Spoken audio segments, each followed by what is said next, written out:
Benjamin Legros, est-ce que vous posez le même constat dans votre recherche? Oui, tout à fait, je partage, le constat et d'ailleurs si on se réfère au rapport de l'adresse, de 2023, donc le plus récent sur le sujet, on a bien une augmentation de la demande, d'environ 13 par jour, donc ce qui est quand même assez significatif et ça se traduit dans des allongements du temps d'attente, qui est de plus de 3 heures pour la moitié des patients et on a observé effectivement une augmentation de 45 minutes sur 10 ans, ce qui est quand même assez significatif aussi.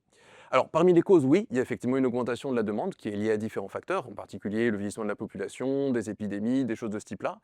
Mais c'est lié effectivement aussi à des patients qui ne devraient pas être là. Il faut être clair aussi là-dessus et ça, effectivement, on a 21 des patients qui reportent être là faute d'alternative, simplement parce qu'ils n'ont pas trouvé d'alternative ici.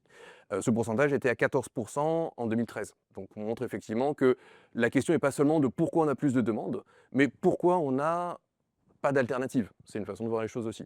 Et puis après, juste pour nuancer aussi, il y a un vrai problème sur le niveau des ressources. On a effectivement, alors qu'il y a une augmentation de la demande, une baisse du nombre de lits. On a observé effectivement sur 10 ans une fermeture de 43 000 lits, ce qui est aussi assez important.